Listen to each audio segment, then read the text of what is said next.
everybody, James Beebe here. This is your weekly golf course update. Today we're going to be informing you on 3 topics. Number 1, we're going to be talking about needle time venting the putting greens. Number 2, we're going to be updating you on winter kill on the fairways. And number 3, we're going to be talking about bunker maintenance standards, and you'll want to stay tuned to the end when we're featuring John Wilson talking about how to play bunker shots. If you played the golf course this week or read Member Central, you will have noticed that the turf care staff vented the greens. Venting is a cultural practice that we perform monthly, putting a very small aeration tine into the greens to help improve water movement and air movement. The venting creates a small hole to help water flow down into the green more efficiently.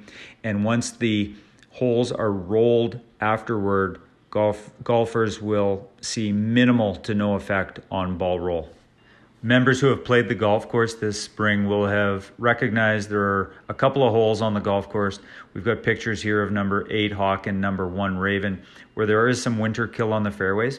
Those areas are going to be painted white for ground under repair. We would ask members to not hit balls out of those areas and to keep golf carts out of those areas. That will help these areas recover as quick as possible and get us back into best possible conditions sometime in June.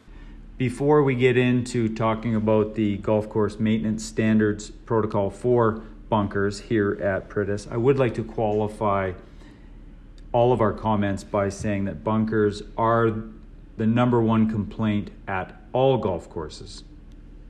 Without a doubt, bunkers are the most difficult feature on a golf course to provide consistent playing conditions, primarily because drainage and moisture plays such a factor in how the sand performs.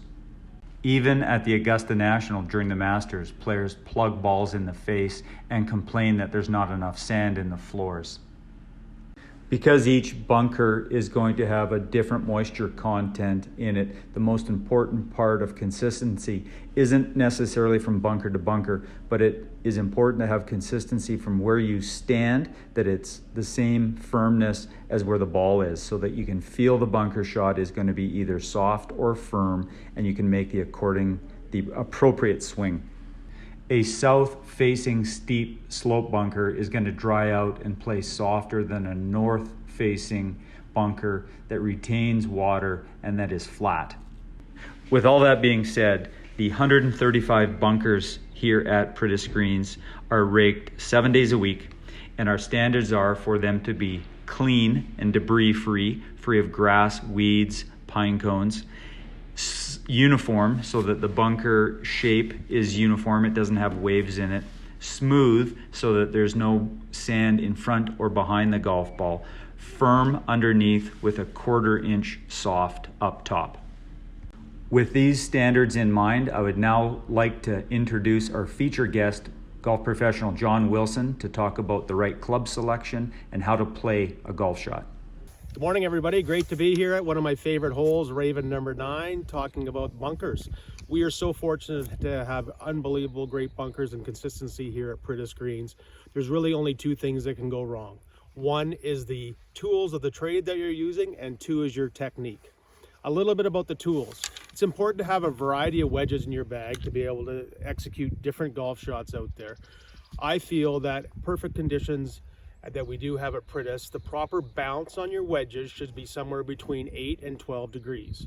Anything more, as we tend with our bunkers being a little bit firm, you'll tend to skid into the golf ball and maybe belly the shot. Anything less, as we tend to get too much digging. So I like, and I try to fit people for wedges anywhere between 8 to 12 degrees bounce. Also dependent on that is the travel of your club, whether you're steep or whether you're flat. I encourage you all to come and get properly club fitted, especially about your wedges if you're having difficulty out of the bunker. The other challenge you may have in the bunker is your technique, okay? So it's important to make sure you have good technique. If you're still having trouble out of the bunker, please visit one of our PGA professionals. We'd be happy to help you out. One thing to remember is each bunker shot is different. The best way to determine how the conditions of the sand are on that current shot is to make sure that you're using your feet to address the sand and understand whether it's softer or firmer. That way you can determine what kind of shot you're going to hit, whether you need to hit a little bit further behind the ball or a little bit closer behind the ball. Use your feet to determine the softest of the conditions. That was a lesson that both James and I, learned from a Hall of Famer. Have a great day. Enjoy the golf. Play often, play well. Thanks very much. Beads ball.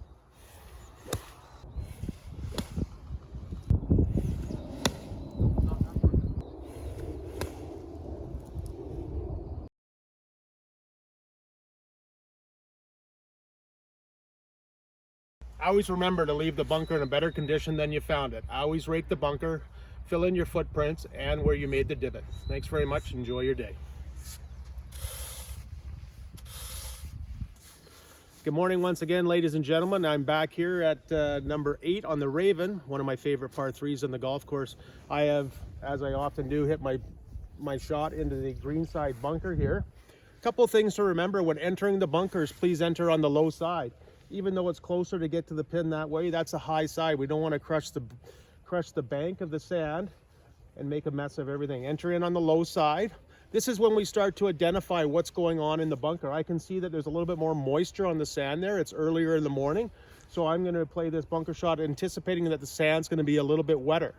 But when I get in there, I'm going to adjust my feet to make sure that I can see the depth and be comfortable with the compaction, and that way I'll have a better idea of what kind of shot to hit.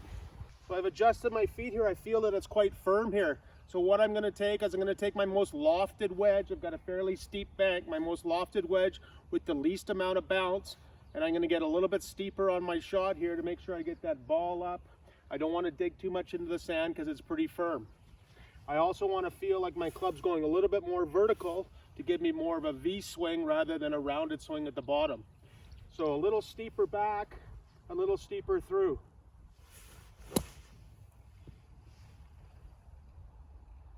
If James Beebe was putting for me, I'd have a guaranteed par. We'll see what happens. Thanks very much again. Remember, play often, play well. Thanks very much.